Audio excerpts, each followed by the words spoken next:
What's going on, guys? Welcome back to the Mavs Step Back podcast. My name is Drew Johnson, and I will once again be your host tonight. Um, so we had a pretty big win tonight, at least from a statistical standpoint, as the Mavs protected home court as they routed the New Orleans Pelicans 132-91. After this win, Dallas improves to 8-7 on the year, finally getting over that 500 hump that it really seems like it's been a long time since we've been above 500 as a team, but I know that it hasn't. It's just been miserable. While New Orleans sinks further to 4-11, and they're just having a really rough time with injuries. They're from a talent perspective, they're a much better team than this. It's just that they can't get everyone healthy, and they're missing a lot of people. But we'll get to that in a second. So in the first quarter, uh, Luka apparently heard my complaints, or I like to think of it that way, about his defense because he started the game with 2 steals and a block. He seemed engaged on that end of the floor right away, and that's something that you love to see out of your star player. Um, New Orleans started off the game doing a horrendous job with ball control, and Luka was able to take advantage of that as well as some of his teammates. And really, that trend continued on throughout the whole game. Um, they were able to get Klay Thompson going early on, and the Pelicans just had a real tough time containing us on the perimeter. They had a real tough time stopping the dribble drive. They had a really tough time closing out on shooters. They were just constantly out of position. But again, I think a lot of this has to do with the fact that they don't have their starters out there right now, guys. They don't have their best players, and that includes their best defenders. So, take all of what you're seeing with a grain of salt against a fully healthy New Orleans Pelicans team. The things that we saw tonight would not come near as easy, but kudos to Dallas for taking advantage and really doing what we were supposed to do. And really, the field goal percentage in the first quarter tells you all that you need to know. We shot 71% from the field. So, again, outstanding, really good shooting, but some of that's due to poor defense. And we have to really, what's the word? We have to account for that whenever we are tampering our excitement over what we're seeing. So anyway, second quarter dominance pretty much continued for Dallas. New Orleans continued their trend of not being able to defend the perimeter, and the lead continued to grow. However, after a couple of successful offensive possessions for New Orleans and a late technical foul by Luka Doncic with 4.2 seconds left in the half, the Mavs went into half only up 12. I'm going to tell you what, guys, you can count on 3 things in this world. You can count on death, you can count on taxes, and you can count on Luka talking shit to the refs. I really wish that it would end, but I think that that's just an aspect of his personality that's here to stay, unfortunately. But it's a really unfortunate part because we don't need it, and that could become costly in closer games, as we have seen. After halftime, both teams came out pretty slow. However, Dallas would eventually go on an 11-2 run to take a 20-point lead, and this lead would only grow from here. Dallas would go into the fourth up 28 points with a 97-69 lead. And again, a lot of the same things that we saw out of the Pelicans in the first half. Fourth quarter, Dallas would just continue to build their lead. They would outscore New Orleans by 13 points. And because of their big lead, they were able to put in some bench players, some reserves that don't usually get to see a lot of playing time. And lo and behold, those reserves continued to build the lead. I mean, what can you say? Now, I will say that Dallas kept in their starters and, usual rotation players longer than they would have normally in a regular season game. But we'll get into why that happened a little bit later. Some stats for the night. Luka, he was solid. He had 26 points, 5 assists, 5 rebounds, was 10 for 16 from the field and 3 for 8 from 3. I know we're used to seeing Luka score 30 plus. I know that's his quote unquote average, but this stat line, I'm not overly upset with it, and I'll tell you why a little bit later. But it's nothing to be overly alarmed about, especially considering that he's just coming off of an injury. But even if he wasn't, I wouldn't be overly upset about this. Um, Kyrie Irving had 18 points and dished out 7 assists. That was a team best. He was 6 for 11 from the field and a scorching 4 for 5 from three. And, he just continued his usual dominance with the basketball in his hands. He can just create for himself and others probably better than anyone else in the league. So he just continued his usual stuff. Clay went off tonight. As I said earlier, he got going early and just never really looked back. He scored 19 points and hauled in 4 rebounds and was 5 for 9 from three. And guys, if you're shooting above 50% from three, you are deadly. That's really good. Najee Marshall had a really good game off the bench, scored 15 points and dished out 3 assists. He was 5 for 8 from the field, did not make a three today. And that's a little bit odd considering that's one of his main facets of his game. But he was really good slashing to the basket, really good with that little floater he likes to use. Can't complain about Najee's performance tonight. Quentin Grimes had another solid outing with 12 points and a team best 8 rebounds. And if you're getting a team best 8 rebounds out of your backup shooting guard, that's pretty tremendous. That's a lot of production from a guy off the bench. 5 for 9 from the field, 2 for 3 from three. He's being rock solid, and he's forcing Kidd to keep him on the floor. And that's really all you can ask of him. Daniel Gafford had another solid night. Wasn't as good as the previous game, but he had 11 points and 6 rebounds, was 5 for 7 from the field. And again, he makes an impact that you can't really quantify on the stat sheet. His presence alone just changes things in there. And the same can be said about his running mate, Derek Lively, who had 9 points, 7 rebounds, and 3 assists on the night. Nothing too flashy, but he gets the job done, and his minutes are meaningful. So, you can't complain about what either of these guys bring. And rounding out the list was Jaden Hardy, who had 11 points and 3 assists, was only 4 for 11 from the field. So that efficiency leaves something to be desired, but you can't fault his aggressiveness. Really looked to attack the rim, and he had a couple thunderous dunks tonight. So kudos to Hardy. Some fun notes on tonight. This is the second game in a row where 7 players were in double figures. Now, this is a huge deal, at least for me, because, they were able to accomplish this without Luka in the lineup last game. I was kind of concerned as to if this trend would continue whenever Luka came back. Well, it did. Now, granted, one of those 7 was Luka, but the ball moved around pretty well. And we had, how many assists did we have? We had 26 assists on the night.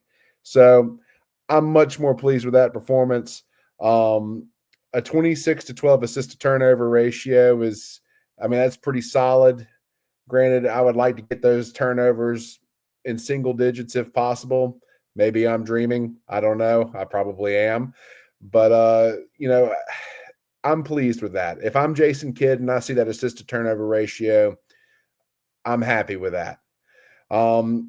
Defensively, the Mavericks were outstanding. They held New Orleans to 39.7% from the field, while shooting 52.7% from the field and 45.2% from three themselves. They won the rebounding battle as expected, 48 to 37. Granted, New Orleans is missing a lot of key pieces. We'll get into that in a second. A major key in this game, besides the assists and the forcing of 21 turnovers, is the 14 offensive rebounds. I've said it before and I'll say it again. If you can win the rebounding battle game in and game out, you will always have an opportunity to win basketball games. That will never change.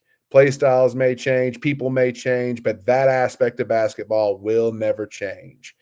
And as I mentioned earlier, we forced 21 turnovers and scored 28 points off of those turnovers.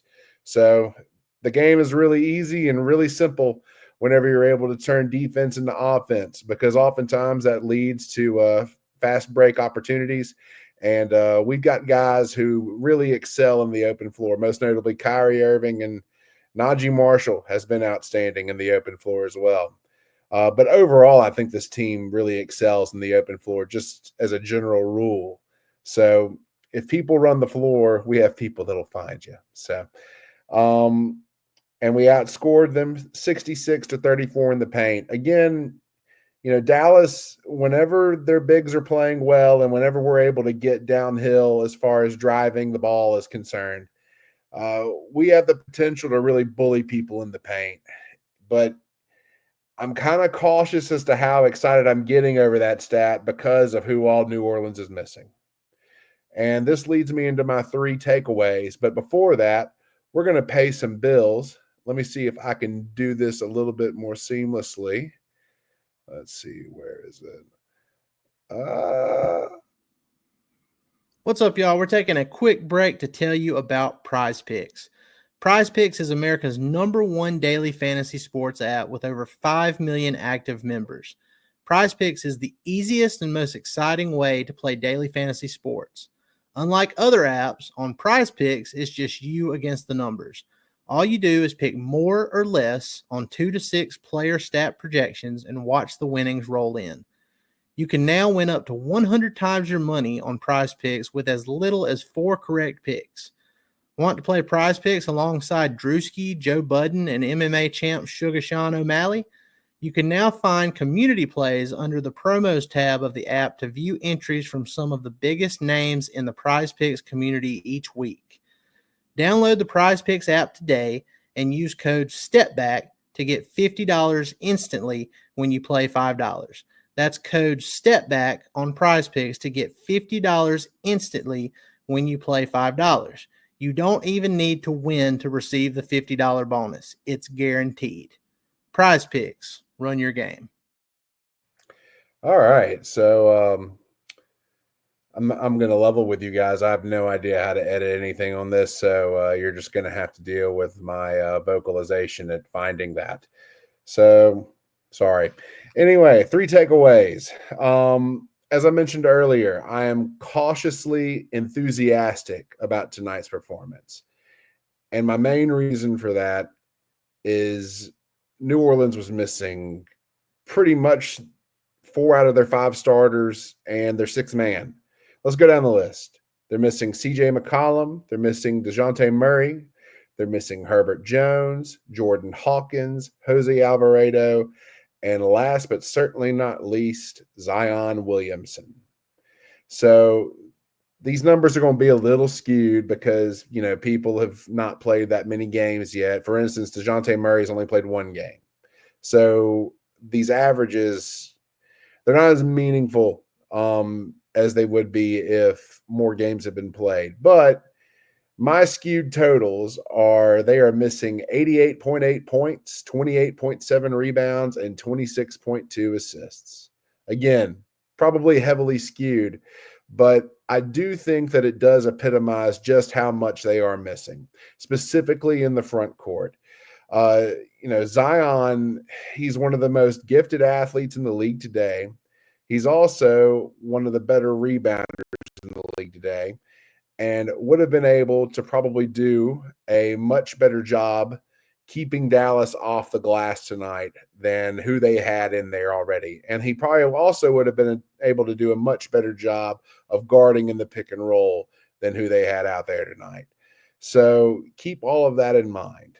Jordan Hawkins, dead-eye shooter. Herbert Jones, fantastic defender. They missed him in a big way tonight because Lord knows he would have helped out a lot defending on the perimeter. CJ McCollum is arguably their best shooter, but still solid shooter. And DeJounte Murray is just a multidimensional playmaker that can do a lot of different things.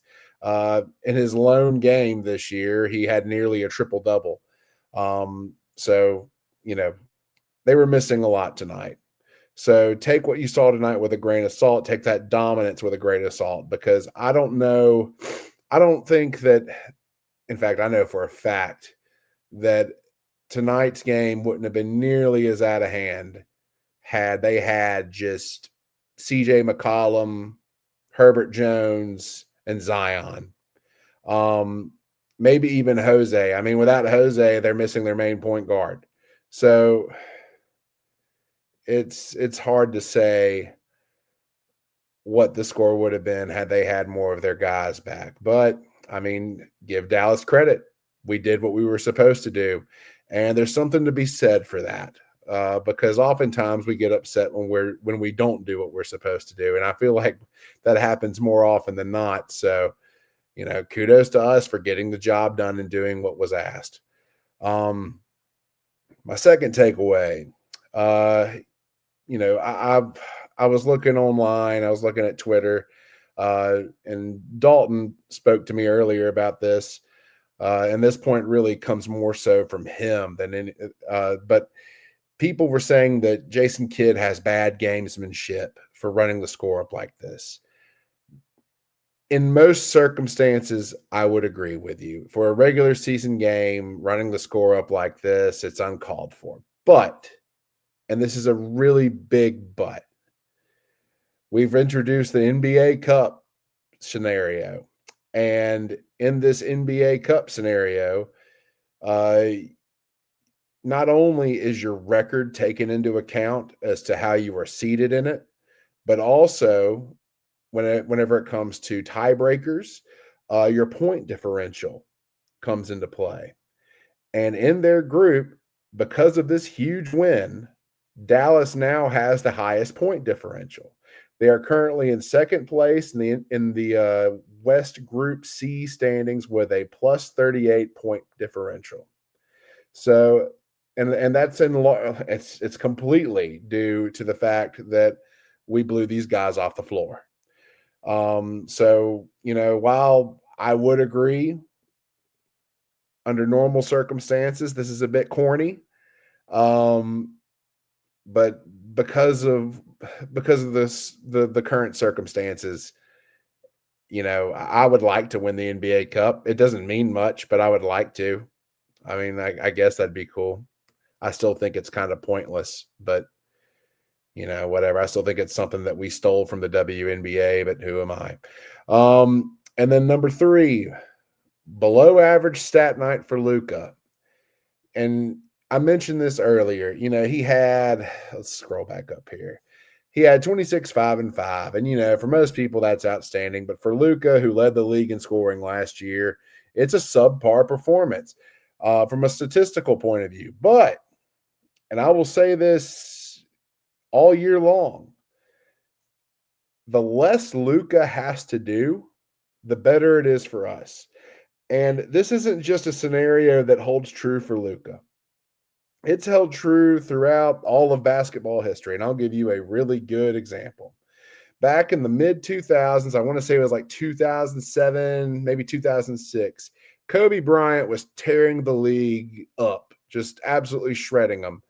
There was several games in a row where he scored 40 plus. I can't remember the actual stats. I just remember it being absolute insanity. Forgive me. I was in freaking 8th grade. I can't remember the actual numbers. Maybe I should have looked them up before I got on here, but whatever. You get the picture. You can go back and look yourself. Anyway, during that stretch, the Lakers weren't winning. In fact, there was a particular stat that stated that whenever Kobe scores over this much, the Lakers lose. And it was pretty often. Now, I don't know that it's that to that extent with the Mavericks, but I will say that the less you rely on one person, the harder you are to deal with defensively. You look at this stat line, 7 people in double figures. I mean, heck, if had Lively scored another basket, you would have 8. That's incredibly balanced, and that's really what you want out of a team whose eyes are on a championship. Go look at Boston. Yeah, you'll have the occasional 40-point burner from Tatum or Brown, but generally speaking, the stats are very balanced amongst them, and that is a championship caliber team. And we would be doing well to emulate what they do as much as possible. That's why we brought in the people we brought in, to somewhat emulate what Boston's doing, because that formula works. balanced scoring works. If everyone is a threat on the floor, you're harder to guard. Actually, in today's league, you're damn near impossible to guard if everyone's a threat. So, looking at this, I am encouraged by the fact that at least all of these people have the wherewithal to go get some points. They all have the wherewithal to go get a bucket, right? And that's something that we have lacked in years past. So just looking at that, I am encouraged. But going back to my first point, let's temper it because New Orleans is missing a lot of guys. And I think that we'll really see what we're made of whenever we face off against the Denver Nuggets next. But until then, I guess we'll just be left with this. So that's all I've got for you guys. Let me know if you have anything in the comments. But before you comment, please watch the whole video because honestly, most of the time, I don't want to say most of the time, but sometimes people like to comment before they watch the whole video, and it'll be about something that I cover or Dalton covers later in the video. So please wait to comment until after you watch the whole thing, and I'll be happy to talk with you about anything. And if I'm wrong about something, please bring it up. And if I'm wrong, I will admit to it. So thank you guys for listening as always, and I'll see you next time.